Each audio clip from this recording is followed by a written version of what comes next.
ஒருத்தர் 5 மணிக்கு ஃபிளைட்டு 5 மணிக்கு ஃபிளைட் பிடிக்கிறவர் என்ன பண்ணாரு, 2 மணிக்கு எழுந்தா தான் 3 மணி நேரத்துக்கு முன்னாடி இருக்கணும். இன்டர்நேஷனல் ஃபிளைட் போகணும்னா 3 ஹவருக்கு முன்னாடி நிக்கணும். 1 ஹவர் ஆகும் அவர் வீட்டுல இருந்து போறதுக்கு. டிரைவர் கிட்ட சொன்னாரு, நீ 2 மணிக்கு வந்திருப்பா, நான் 3 மணிக்கெல்லாம் அங்க இருக்கணும் அப்படின்னு. 2 மணிக்கு வரேன்னு சொன்ன டிரைவர் 2:30 மணிக்கு வராரு. அரை மணி நேரம் லேட் ஆனதுனால கொதிச்சு பிபி ஏறி எல்லாம் போய் அந்த ஆளு தலைகீழ பேச ஆரம்பிச்சிட்டோம்.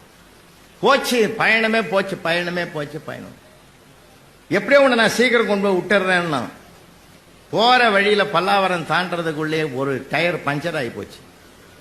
நொந்து நூலாயிட்டான் அந்த ஆளு. இன்னைக்கு போச்சுரா, எல்லாமே கூட்டு சேவர் ஆகிட்டான், இப்படி பண்ணிட்டானே.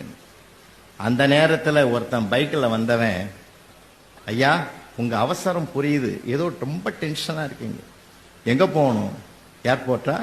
உட்காருங்க, நான் கொண்டு போய் விட்டான் சார். செக்கின்லாம் முடிஞ்சது, எல்லாம் டிக்கெட் உள்ள இது வாங்கி உள்ள போயிட்டாரு. பிளைட்ல போய் உட்கார்ந்தார். உட்கார்ந்த போது நினைச்சார், தெய்வம் முதல்ல சோதிச்சுது. அரை மணி நேரம் அந்த படுபாவை லேட்டா வந்தோம்.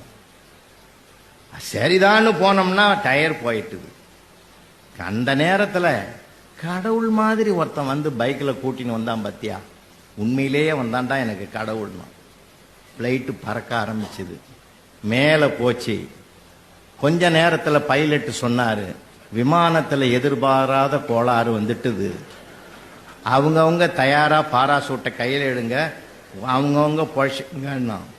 அப்ப அவர் நினைக்கிறாரு, லேட்டா வர்றது மூலமா கடவுள் எனக்கு உணர்த்தினான், நான் புரிஞ்சுக்கல.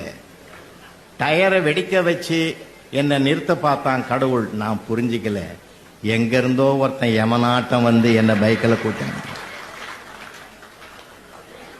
நான் என்ன சொல்ல வரேன், அரை மணி நேரத்துக்கு முந்தி அவன் கடவுளா தெரிஞ்சான், அரை மணி நேரத்தில் அவன் யமனாயிட்டான் சார்.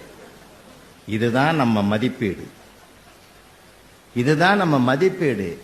எதுவும் எப்போதும் நடக்க வேண்டும் என்றால் நடந்தே தீரும் என்ற ஞானம் எப்பொழுது வருகிறதோ அப்பொழுது அதை மற்றவர்கள் மீது நாம் சுமத்த உட்பட மாட்டோம். இது உண்மை சார்.